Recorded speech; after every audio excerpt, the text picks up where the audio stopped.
Hello guys, welcome back to my channel. Today we are going to talk about three most important principles of chess. So, the first main principle is to know how your pawn will promote. So, as an example, when your pawn reach this square, can the black king can capture your pawn or not? That's the main thing you need to know. So for that there is an easy way. So for that, first you need to imagine a square. So this is a square, right? So in the same way you have to imagine a square. But you could ask, how could I take a square? It could be like this. Exactly. So I am going to tell you how to take a square. First, diagonally go to the end of the chessboard and draw a square. So this is a square. If your opponent's king is in this square, then your pawn can not promote to your queen. But there is another important tip. So if you have your king protecting your pawn, you can promote. So it's the same as opposition. So I will tell you about it later. So you will gain like this. So push here, here, here, here, here. Oh, sorry. Here, and then promote to a queen. So if your pawn is not, if the opponent's king is not in the square that your pawn is, as an example like this. So if it's not in the square as the pawn is in there, so not in this square, the black king isn't in the square. But there is another important thing. So if the black king, it's the black king move, then he could go inside the square, and then you could no longer go. So I'm going to tell you how it will work. So this is how it goes. This is how it will go. So like this. So be careful and see whether your pawn can promote or not by this square. So that's how. And the another important thing is the main opening. So without opening you cannot win. You have to have a proper opening. So if your knight is in the middle, if your both knights in the middle, then they can control squares like this square. So in an easy way, the more middle you are, the more aggressive you will play. So what I meant is that your pieces will become more active. Same for the bishops.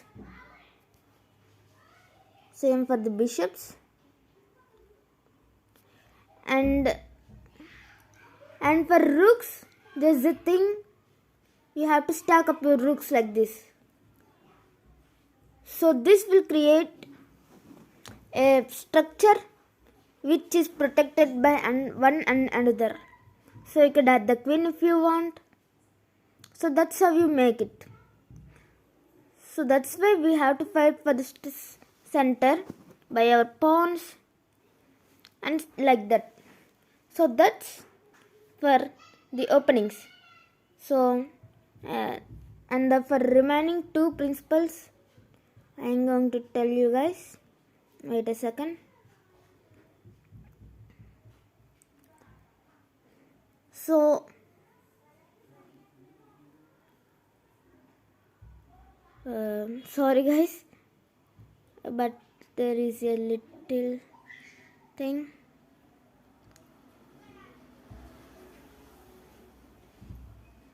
And now we are going to talk about the second and the most important topic. It is controlling the center, as I said you to earlier.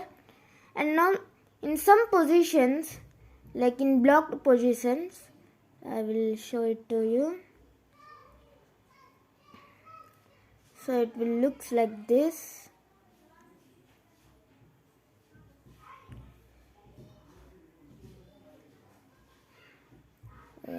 So like this.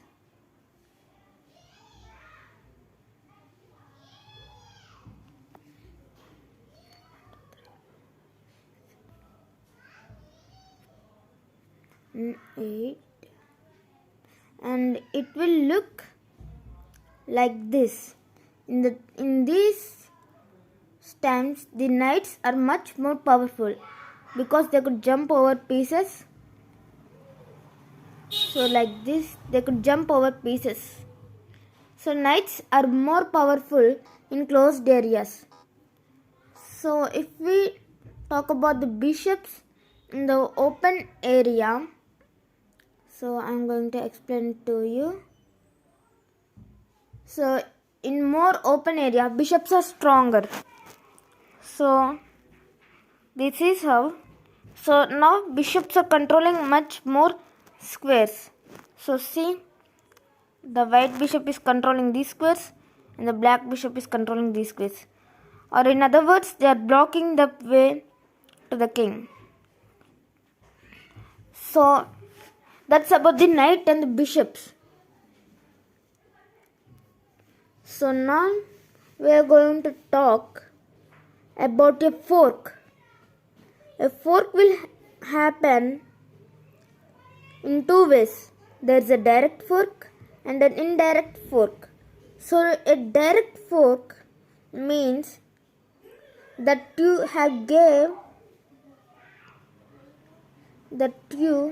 can capture two pieces in one move. So my knight is in here, and when I play it here, it's a check. So I'm going to tell you. Sorry guys.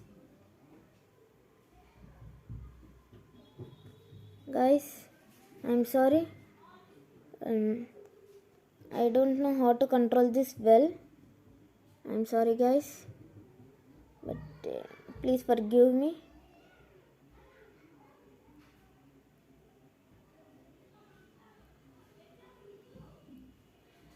So important principle is a skewer. So I'm going to tell you what a skewer is. So in this position, black knight from here, he played here, which gives check to the opponent's king as well as the opponent's queen.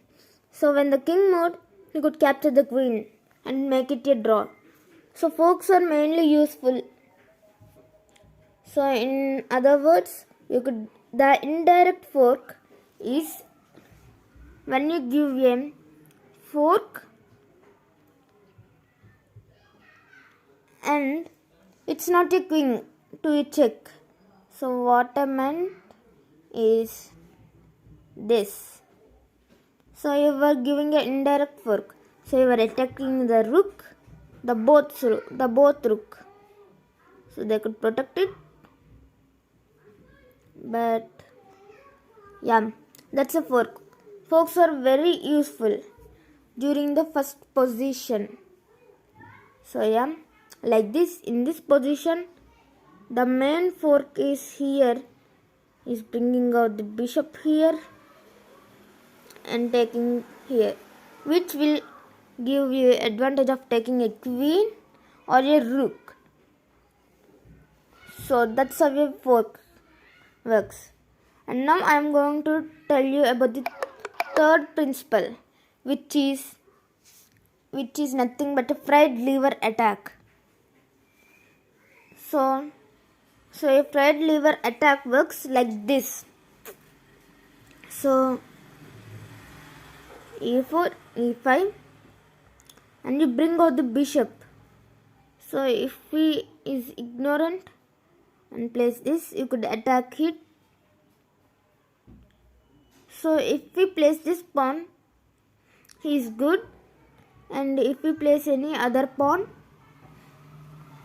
it's not good for him, because you could play it here, and now you are attacking with 2 pieces. You cannot now push this pawn.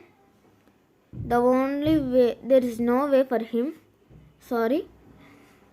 And now in this case, black cannot move. But there are some the queen can take. The queen could take, but still it's a fried liver attack. So we are attacking it.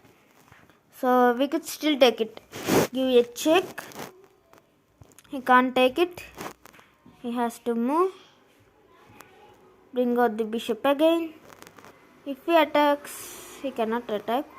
And now we could give him like this, activating another 4 plus a fried liver attack. So that's for the 3 most important principles for chess. So for openings, our next video is checkmate with 2 bishops. So I am going to tell you checkmate with 2 bishops in this. So in easy way, I am going to tell you checkmate with 2 bishops as well. So when you have 2 bishops, the first thing you need to do is, as I told you before, as I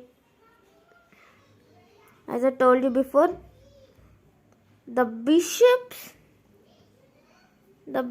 are blocking these ways, so the king cannot escape. In the shape of pyramid, they block the king. So the first thing is that you need to bring your king near to the bishops.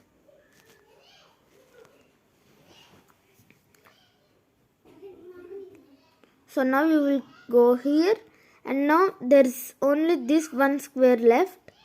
So we will take out the square by playing your king here. He has to go down again. You will play it here.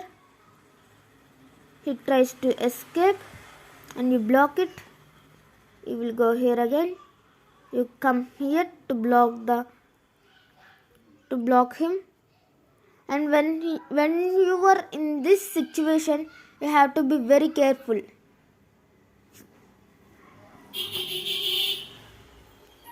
So because he could try to escape, and now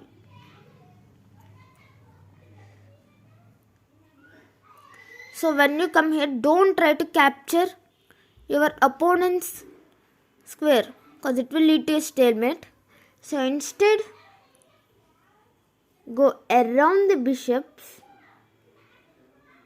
Sorry, not around. Go like this. And when he goes here, capture this square. He will try to come here, but still he cannot go. The only way is he has to go here and here. So instead, if he goes here, then you could go take opposition. He has to be here. Do not go there, cause it will lead to the same position. Just play a wasting move like this. So he has to go here. Then you can deliver your checkmate, but it will consist of some progress. So you will play it here, blocking the square of the king. And when he plays here, you play another wasting move. If you play it here, it will be a stalemate. So play it here. And now you could take the bishop here. He has to go here. And then this is a clever checkmate with 2 bishops. Guys, I said that the next video will be the checkmate with 2 bishops. But I know you guys do not want to wait for the next video, so that's why I did it in this video only. Okay guys, if you found this video helpful, then please like, share and subscribe, and see you in the next video. Bye bye.